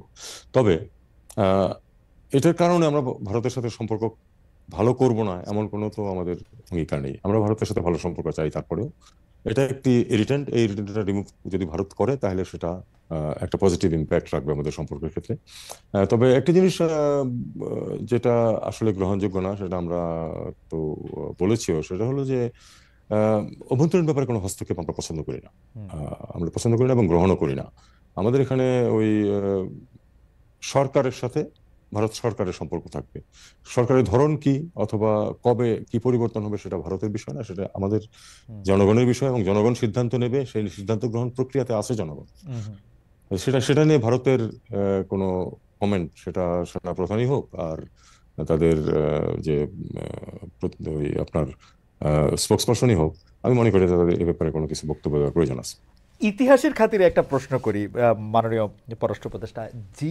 যখন শেখ হাসিনা 5 আগস্ট হেলিকপ্টারে করে, সামরিক হেলিকপ্টারে করে বা সামরিক বাহনে করে তাকে ভারতে নিয়ে যাওয়া হলো, সেই সময় আসলে ভারত কূটনীতির বা ডিপ্লোমেসির কোন প্রোটোকলটা ব্যবহার করেছিল? যে একজন সরকার প্রধান আসছেন এখানে সফর করতে, না কি? মানে তাদের তো এগুলি তো সবগুলি রেকর্ড থাকে, মানে এটা ইতিহাসের খাতিরে একটু জানতে ইচ্ছা করে যে এই রেকর্ডটা আসলে কি। আমরা দেখেছি বিভিন্ন পত্রপত্রিকায় নানাভাবে নানা কিছু বলেছে। আপনি আসলে এই বিষয়টা সম্পর্কে আপনার কাউন্টারপার্টের সঙ্গে যখন আপনার কথা হয়েছে বা আপনার কাগজপত্রের মধ্যে আসলে জিনিসটা কি হিসাবে থাকবে? আহ, দেখুন, আমি ইতিহাসের ছাত্র, লেখাপড়া করেছি এই বিষয়ে ঢাকা বিশ্ববিদ্যালয়ে। ইতিহাস এত তাড়াতাড়ি লেখা হয় না। অনেকে মনে করেন যে ইনস্ট্যান্টলি এই ঘটনাটা যদি ঠিকমতো রেকর্ডেড না হয় তাহলে বোধহয় হারিয়ে যাবে। আসলে হারিয়ে যায় না কোনো কিছুই। 100 বছর পরে, 50 বছর পরেই কিন্তু প্রকৃত সত্যটা কিন্তু তখন বেরিয়ে আসে। কারণ যখন ঘটনা ঘটে সেখানে দুই পক্ষ থাকে, তাদের সেন্টিমেন্ট, তাদের ইমোশন খুব বেশি কাজ করে। কিন্তু এটা যখন 50 বছর পরে, 100 বছর পরে লেখা হবে, বিভিন্ন সূত্র থাকবে। আজকে পত্রিকাতে যেগুলি খবর বেরোচ্ছে সেগুলি সূত্র হিসেবে থেকে যাবে, এবং সেখান থেকে কিন্তু প্রকৃত সত্যটা তখন বেরিয়ে আসবে। আমার মনে হয় আমি এই থিওরিটিক্যাল উত্তরটা দিয়ে এখানে শেষ করি। এটা এটা নিয়ে এখনই এটা নিয়ে বিচলিত হওয়ার কিছু নেই।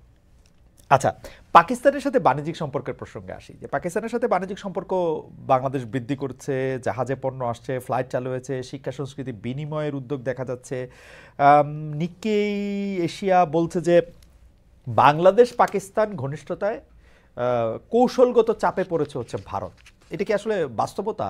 মানে আমি জানতে চাইছি যে আসলে কৌশলগত চাপে পড়েছে কিনা, এবং সেইটা আপনাদের উদ্দেশ্য ছিল কিনা যে ভারতকে একটু কৌশলগত চাপে রাখা। কারণ আমরা গত 15 বছর ধরে শুনেছিলাম যে ভারতকে যা দিয়েছি তারা চিরকাল মনে রাখবে, আমাদের প্রধানমন্ত্রী বলেছেন। সুতরাং একটু চাপে রাখা দরকারও কিনা? আমি এটাকে চাপের কোনো কিছু দেখি না। আমি দেখি এটাকে এভাবে যে আসলে আসলে গত 10-15 বছর যেটা করা হয়েছে সেটা হলো যে পাকিস্তানকে পাকিস্তানের সাথে ডেলিবারেটলি যে ভালো সম্পর্ক রাখবো না, এরকম একটা অ্যাটিটিউড ছিল, যেটা আমি মনে করি যে সঠিক না। আমাদের সব দেশের সাথে ভালো সম্পর্ক রাখার চেষ্টা করা উচিত। বিশেষ করে পাকিস্তান তো এই উপমহাদেশের একটা দেশ, সার্কের মেম্বার। সার্ক যদিও এখন মোটামুটি প্রায় ডিপ ফ্রিজেই আছে, তারপরেও আহ, আমরা যেটা সিদ্ধান্ত নিচ্ছি এবং বাস্তবায়ন করছি সেটা হলো যে আহ, স্বাভাবিক সম্পর্ক, একটা যে কোনো একটা দেশের সাথে যেরকম সম্পর্ক থাকে পাকিস্তানের সাথে আমরা সেরকম সম্পর্ক চাই। আমাদের যদি বাণিজ্যিক সম্পর্ক স্থাপনের সুযোগ থাকে, বাণিজ্য তো সরকার করে না, বাণিজ্য করে ব্যক্তি। তাদেরকে বাধা না দিলে যদি তারা দেখা যায় যে তারা পাকিস্তান থেকে ব্যবসা বাণিজ্য করে সুবিধা করতে পারছে, কোনো জিনিস যেটা আমাদের এখানে শর্টেজ আছে সেটা যদি পাকিস্তান থেকে আসে, তাতে আমাদের অর্থনীতি যদি উপকার হয়, সেটাতে বাধা দেওয়ার আমি কোনো কারণ দেখি না। এই কারণেই আমি মনে করি যে বাণিজ্যিক সম্পর্ক যতটুকু ম্যাক্সিমাম সম্ভব সেটাই করা উচিত। কারণ বাণিজ্যিক সম্পর্ক উভয় দেশের জন্য এবং উভয় অর্থনীতির জন্য উপকারী হয়। যেটা উপকারী হবে না সেটা তো কেউ কিনতে যাবে না। কেউ তো আপনি মনে করুন যে একটা সামগ্রী যেটা ভারতে বা পাকিস্তানে পাওয়া যায় সেটা তো আমরা ইউরোপ থেকে কিনতে যাবো না 3 গুণ দাম দিয়ে। কাজে অর্থনীতির স্বার্থে এই একটা মুক্তবাজার অর্থনীতি যেহেতু আছে, কাজেই আমাদেরকে সবসময় চেষ্টা করতে হবে যে ব্যবসায়ীরা যেন সেই সুযোগটা নিতে পারে। ভারত বা পাকিস্তান, সরি, পাকিস্তান থেকে পণ্য আনার ক্ষেত্রে কি বাধা ছিল? আমরা কিন্তু পাকিস্তানের প্রচুর পণ্য, বিশেষ করে কাপড়ের সাথে রিলেটেড যেসব পণ্য, কাপড়, সুতা, সেগুলি দেখেছি। এটা কি এখন অনেক বেশি বেড়েছে? আর আরেকটা ব্যাপার হচ্ছে যে যে আমরা তো সাবেক প্রধানমন্ত্রীকে ধাম করে ইমরান খানকে ফোন করেও ফেলতে দেখেছি, মানে যোগাযোগ শুরু করতেও। মানে এইটার থেকে কি আলাদা কিছু আপনারা করছেন, মানে বাণিজ্য বা কূটনীতির ক্ষেত্রে? না, খুব আলাদা কিছু না। দুটো সমস্যা ছিল পাকিস্তানের সাথে বাণিজ্যিক সম্পর্কের ক্ষেত্রে। একটা হলো যে ভিসা ছিল প্রায় অসম্ভব। রাইট। আমি যেই আমি যে বোর্ডিং স্কুলে পড়ে এসেছি, হুম রাজশাহী ক্যাডেট কলেজ, হুম সেটার রিইউনিয়নে আসতে চেয়েছিলেন আমাদেরই মতো বয়স্ক হুম দুইজন মানুষ হুম হুম পাকিস্তান থেকে, কিন্তু হুম। ভিসা পাননি বলে আসতে পারেননি। এখন এটা তো একটা স্বাভাবিক সুস্থ পরিবেশ না। Right right right. 70 বছর বয়সের একজন মানুষ তার বোনকে দেখতে আসবে ঢাকায়, তার ভিসা অ্যাপ্লিকেশন ফরেন মিনিস্ট্রিতে প্রথমে আসতো, তারপরে হোম মিনিস্ট্রিতে যেত, হোম মিনিস্ট্রি এজেন্সিকে পাঠাতো, তারা ক্লিয়ার করার পরে 3 মাস পরে তাকে ভিসা দেওয়া হতো। এই দুঃসহ পরিবেশটাকে আমরা সরিয়ে দিতে চাইছি। এটা কোনো অর্থ হয় না। ব্যবসায়ীরা যেন স্বচ্ছন্দভাবে যাতায়াত করতে পারেন, সেটাও আমরা চাই। যদি কেউ তার আত্মীয় স্বজনের সাথে দেখা করতে যেতে চায়, যদি কেউ এমনকি ট্যুরিজমের কারণে যেতে চায় বাড়ি পাহাড় দেখতে, তো আমার সমস্যাটা কোথায়? এটা আমরা এই আম- আমরা এটা অস্বাভাবিক বাধাটাকে আমরা দূর করার চেষ্টা করেছি শুধু। আমরা এটা শুনেছি যে পাকিস্তানে, মানে গত 15 বছর 17 বছরে যারা পাকিস্তানে যেতে চেয়েছে বা পাকিস্তানে ভিসা নিয়েছে বা পাকিস্তানে যেতে হয়েছে, এমনকি পেশাগত প্রয়োজনও যারা পাকিস্তানে গিয়েছে, মানে আমার সাংবাদিক বন্ধু বান্ধব, তাদেরও আসলে আহ, পররাষ্ট্র মন্ত্রণালয় থেকে হোক আর ভারতীয় ভিসা পেতে হোক, নানা ধরনের চোখ রাঙানি তাদের সহ্য করতে হয়েছে। এখন কি ঘটনাটা একটু উল্টা, যে যেমন ধরেন কেউ যদি কাজে ভারতে যায়, তার কি পাকিস্তানের বা পররাষ্ট্র মন্ত্রণালয় বাংলাদেশের তার একটু চোখ রাঙানি খেতে হবে কিনা, এরকম কোনো কিছু আছে কিনা? আমি অবশ্যই না, অবশ্যই না। ব্যাপারটা হলো যে ভারতীয় ভিসার ব্যাপারে যেটুকু রেস্ট্রিকশন সেটা ভারতীয়রাই আরোপ করেছে। হুম হুম মানে আমি যতটুকু জানি অ্যাবাউট 20% ভিসা ইস্যু হচ্ছে এখন, যা হুম নর্মালি হতো প্রতিদিন। হুম হুম আমি এক্সাক্ট ফিগারটা বলতে পারবো না, হুম আমি সেটা খোঁজ দিতে যাইনি। আমি হুম প্রচুর মানুষকে দেখেছি তারা ভিসা পেতে অসুবিধা হচ্ছে, এটুকুই। হুম এটা তাদের ভিসা হচ্ছে তাদের অ্যাবসলিউটলি সভরেন রাইটস। তারা হুম কাকে ভিসা দেবেন না দেবেন এটা তাদের অধিকার। যদি না দেন, তাহলে আমাদের, যেটা আমি বলছি, যে বিকল্প তো আমাদের লোকেরা বের করে নেবে, সেটা কিছু করার নেই। আমি মনে করি না এতে কোনো চোখ রাঙানির কোনো ব্যাপার আছে। ভারতে যারা যেতে চান যাচ্ছেন তো এখনো মানুষ, এখনো হুম। ভারতে পাকিস্তানে যতজন যান তার থেকে অনেক গুণ বেশি মানুষ এখনো ভারতে যান। এটা নিয়ে কোনো সমস্যা আমি তো দেখি না। আপনি সার্কের কথা বলছিলেন যে গত 1 দশক ধরে সার্ক কিন্তু পুরোপুরি নিষ্ক্রিয়। প্রধানত ভারতের কারণেই সার্ক নিষ্ক্রিয় হয়ে আছে বলে অনেকে বলছেন, এবং বাংলাদেশ যেহেতু ভারতের এই সব বিষয়ে পুরোপুরি সহযোগী ছিল, সেই জন্য সেটা নিয়ে কিছু হয় না। কিন্তু ডক্টর ইউনূস ক্ষমতায় বা সরকারের দায়িত্ব নেওয়ার সঙ্গে সঙ্গে সার্ক নিয়ে আগ্রহ দেখিয়েছেন। এক্ষেত্রে আসলে অগ্রগতিটা কি? শেখ হাসিনার আগ্রহ সার্কের চেয়ে বেশি বিমস্টেক করার জন্য ছিল, বাংলাদেশ, ভারত, শ্রীলঙ্কা, নেপাল, ভুটান, যেটা। আসলে সার্ক এবং বিমস্টেক দুটো প্রতিষ্ঠান নিজস্ব প্রয়োজন আছে। একটি আরেকটু বিকল্প নয়, এটা আসলে বরং একটা আরেকটিকে কমপ্লিমেন্ট করতে পারে। হুম আমরা এটাকে সেভাবেই দেখি। সার্ক যে কোনো কারণে হোক, পাকিস্তান ভারত যে দ্বৈরথ চলছে হুম মানে বহুদিন যাবৎ, সে কারণেই আসলে ক্ষতিগ্রস্ত হয়েছে, কারণ ভারত পাকিস্তানে কোনো সামিট করতে যেতে রাজি হয় না। হুম এভাবেই সার্ক মরিবান্ড হয়ে গেছে, এবং গত 10 বছর যাবৎ এতে কোনো অগ্রগতি নেই। আহ, হুম। এই মুহূর্তে কোনো অগ্রগতি নেই। আমি শুধু আপনাদেরকে এইটুকু বলতে পারি, আসলে কোনো অগ্রগতি হয়নি। আচ্ছা, অনেকেই বলে থাকেন, মানে ভূরাজনীতি বা মানে কি, মানে এই যে বিশ্ব রাজনীতিতে আসলে মার্কিন যুক্তরাষ্ট্র মানেই হচ্ছে সাউথ এশিয়াতে ভারত, বা আমাদের দক্ষিণ এশিয়াতে মানে হচ্ছে ভারত। এখন এইটা কি আসলে বাস্তবতা? মানে ইন্ডিয়া কি এই অঞ্চলের একটা ছোট আমেরিকা? মানে আপনি যদি আমেরিকার সাথে সম্পর্ক ভালো করতে চান, তাহলে কি এটা আসলে ইন্ডিয়ার মাধ্যমেই করতে হবে? ইন্ডিয়াকে সাথে নিয়েই করতে হবে? ইন্ডিয়ার কি বলে জানি এটা, ইন্ডিয়ার সুদৃষ্টি নিয়েই করতে হবে, নাকি ব্যাপারটা আসলে কেমন, মানে আপনি কি মনে করেন? আহ, আমি এটা পুরোপুরি মনে করি না, পুরোপুরি এরকম মনে করি না আমি। ভারত একটি অত্যন্ত গুরুত্বপূর্ণ দেশ, অনেক বড় দেশ, অনেক শক্তিশালী দেশ। এবং যেহেতু বৈশ্বিক যেই আপনার জিওপলিটিক্যাল যেসব ইকুয়েশন আছে, তার মধ্যে ভারত একটা গুরুত্বপূর্ণ ভূমিকা পালন করে। এবং যেহেতু চীন যুক্তরাষ্ট্র একটি বৈরী সম্পর্ক আছে এক ধরনের, কতটুকু বেশি সেটা অবশ্য আমরা আরো ক্লিয়ার হবো হয়তো আরো পরে, কিন্তু একটা একটা অন্তত পক্ষে প্রতিযোগিতামূলক সম্পর্ক যেহেতু আছে সেখানে, যেহেতু ভারতের সাথে চীনের সম্পর্কের কিছু সংঘাত আছে, কাজে সেই হিসাবে ভারতকে মার্কিন যুক্তরাষ্ট্র গুরুত্ব দেয় এবং দেওয়াটা খুবই স্বাভাবিক।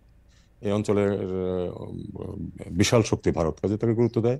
কিন্তু তার মানে এই না যে আমাদেরকে আলাদাভাবে আমরা মার্কিন যুক্তরাষ্ট্রের সাথে সম্পর্ক ডেভেলপ করতে পারবো না। আমি মনে করি যে সেটা আমাদের পক্ষে খুবই সম্ভব। আমাদের একটা উল্লেখযোগ্য ডায়াসপোরা আছে মার্কিন যুক্তরাষ্ট্রে। আমাদের সবচেয়ে বড় বাজার এবং সবচেয়ে আপনার রেমিটেন্সের একটা অন্যতম বৃহৎ উৎস হচ্ছে যুক্তরাষ্ট্র। কাজে আমাদের তো সম্পর্ক তাদের সাথে ভালোই আছে বলে আমি মনে করি, এবং এই সম্পর্ক আরো যাতে ভালো হয় সে আমরা চেষ্টা চালিয়ে যাব। মার্কিন যুক্তরাষ্ট্রের সাথে সম্পর্ক, ভারতের সাথে সম্পর্ক, চীনের সাথে সম্পর্ক, তিনটেই আমরা আলাদাভাবে ভালো রাখার সর্বোচ্চ চেষ্টা করব। আমি সর্বশেষ প্রসঙ্গে আসতে চাই, এরপরে অবশ্য একটা ছোট্ট একটা সম্পর্ক প্রসঙ্গ হবে, কিন্তু সর্বশেষ প্রসঙ্গ হচ্ছে প্যালেস্টাইন। আমরা দেখেছি যে প্যালেস্টাইনে বিশেষ করে গাজা উপত্যকায় এখন যা হচ্ছে, মানে আপনি জানেন যে এটা আসলে বড় করে ব্যাখ্যা করা দরকার নেই। সবচেয়ে বেশি একটা মানবিক ক্রাইসিস সেখানের মধ্যে দিয়ে তারা এটা যাচ্ছে। কিন্তু আমরা দেখতে পাচ্ছি যে মধ্যপ্রাচ্য বা অন্য যে ইসলামী বা মুসলিমদের যে জোট আছে তারা আসলে, আরবদের যে জোট আছে তারা আসলে খুব কড়া করে শক্ত করে আসলে ওনাদের পাশে দাঁড়াতে পারছেন না। গাজার এখানে আরব লীগ, ওআইসি বা মধ্যপ্রাচ্যের আরো বড় বড় দেশগুলি যেগুলি, সেগুলি বাংলাদেশ এই ক্ষেত্রে আসলে কি করতে পারে বা কি ভূমিকা নিচ্ছে? আমরা দেখছি যে বাংলাদেশ আসলে পররাষ্ট্র মন্ত্রণালয় থেকে তার পত্র দিচ্ছে, প্রতিবাদপত্র দিচ্ছে, ভাষ্য দিচ্ছে, কিন্তু এর চেয়ে বেশি কোনো কিছু করার কথা কি আসলে চিন্তা করছে বা কোনো কিছু করা কি আসলে সম্ভব কিনা?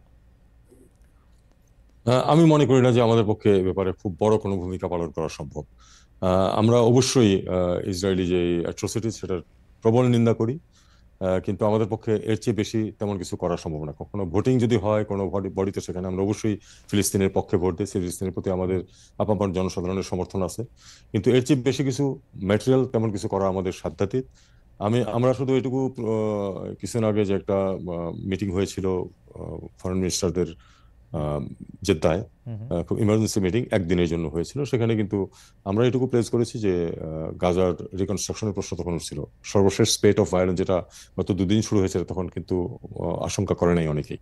মনে করা হচ্ছিল যে মানে একটা সিচুয়েশন দাঁড়াবে যখন রিকনস্ট্রাকশন সম্ভব। আমরা সেখানে বলেছি যে রিকনস্ট্রাকশনে আমরা আমাদের পক্ষ থেকে যেটুকু পার্টিসিপেট করা সম্ভব আমরা সেটা করব, এটুকু আমরা করেছিলাম। আমার মনে হয় আমাদের পক্ষে এটুকুই করা সম্ভব। অবশ্যই আরব ভূমি যেটা আছে তাদেরই, আরব বিশ্বে যে দেশগুলি আছে শক্তিশালী দেশগুলি, তাদেরই মুখ্য ভূমিকা পালন করতে হবে। তারা যেটুকু পারেন সেটা তাদের সাধ্য অনুযায়ী তারা করবেন, আমরা আমাদের সমর্থন ব্যক্ত করে যাব। শেষ প্রশ্ন, এই সরকার আসার পর বাংলাদেশের গুরুত্বপূর্ণ মিশনগুলিতে যারা দায়িত্ব পেয়েছেন বা বাংলাদেশের কারণে যারা বাংলাদেশকে রিপ্রেজেন্ট করতে যারা পৃথিবীর বিভিন্ন দেশে যারা গিয়েছেন, তাদেরকে কি শুধু, মানে আপনাদের সরকারেরও তো একটা রাজনীতি আছে, সেই রাজনৈতিক বিবেচনায় নিয়োগ দেওয়া হয়েছে বা বেশিরভাগকে কি সেই রাজনৈতিক বিবেচনায় নিয়োগ দেওয়া হয়েছে, আপনার পছন্দে নিয়োগ দেওয়া হয়েছে বা ডক্টর ইউনূসের পছন্দে নিয়োগ দেওয়া হয়েছে? মানে এটা কি করা হয়েছে? কারণ পররাষ্ট্র মন্ত্রণালয়ের মধ্যে অনেকে বলছেন যে ঠিক যে নর্মস বা যে ধারাবাহিকতা পররাষ্ট্র মানে ক্যাডারের যে বৈশিষ্ট্য, সেটা অনেক ক্ষেত্রেই মানা হয় নাই। আপনি ব্যাপারটা, আপনি এটা শুনেছেন কিনা, শুনলে এটাকে আসলে কি বলবেন এটা নিয়ে? আবার একই কথা বলি যে যখনই কোনো বড় পদে নিয়োগ দেওয়া হয়, তার অনেক বিরোধী থাকে, কারণ আরো অন্য অনেকে হয়তো সেই পদে নিয়োগ পেতে আগ্রহী ছিল। একটা জিনিস খেয়াল করতে হবে যে গুরুত্বপূর্ণ যে মিশনগুলো, সেগুলিতে কিন্তু অত্যন্ত জ্যেষ্ঠ কর্মকর্তারাই পদায়িত ছিলেন। তাদের একটা বড় অংশ কিন্তু রিটায়ার করে গেছেন। তাদের কাউকে কাউকে রিটায়ারমেন্টের 1-2 মাস আগে আমাদেরকে ছুটি দিয়ে দিতে হয়েছে, যেহেতু মনে করা হয়েছে তাদের সরে যাওয়া প্রয়োজন। বাকিরা রিটায়ার করেছেন। 2-3 জন ছিলেন যারা গুরুত্বপূর্ণ পদে ছিলেন, কিন্তু তাদের কন্ট্রাক্টে নিযুক্ত ছিলেন, তাদের কন্ট্রাক্ট বাতিল করা হয়েছে। অর্থাৎ উচ্চ সবচেয়ে গুরুত্বপূর্ণ বড় মিশন যেগুলি আছে সেগুলির সবগুলি থেকেই কিন্তু যারা ছিলেন তাদেরকে চলে যেতে হয়েছে, প্রধানত রিটায়ারমেন্টে অথবা কন্ট্রাক্ট ক্যান্সেলেশনের মাধ্যমে। আমরা কিন্তু কাউকে কন্ট্রাক্ট দিচ্ছি না। মানে আমি বলছি যে পররাষ্ট্র মন্ত্রণালয় ক্যাডারের যে কর্মকর্তা, তাদেরকে কিন্তু যে তাদের কাজ কন্টিনিউ করার জন্য কন্ট্রাক্ট দেওয়া, সেটা কিন্তু আমরা করছি না। আমাদের জ্যেষ্ঠ কর্মকর্তা বেশ কয়েকজন রিটায়ার করে গেছে, বেশ কয়েকজন এর মধ্যে এই গত 6 মাসের মধ্যে রিটায়ার করেছেন। কাউকে আমরা কিন্তু চুক্তিতে রাষ্ট্রদূত হিসেবে নিয়োগ দেইনি। আপনার খেয়াল করে দেখবেন যে যারা নিযুক্ত হয়েছেন তারা প্রায় সবাই, আমি দু একজন এক্সেপশন আছে, প্রায় সবাই কিন্তু তালিকার সর্বজ্যেষ্ঠ কর্মকর্তা এরাই। সিনিয়র মোস্ট দুটো ব্যাচ থেকেই তাদেরকে দেওয়া হয়েছে এবং তাদের যোগ্যতার ভিত্তিতেই দেওয়া হয়েছে। হুম, হুম। কোনো রাজনৈতিক বিবেচনা এখানে নেওয়া হয়নি।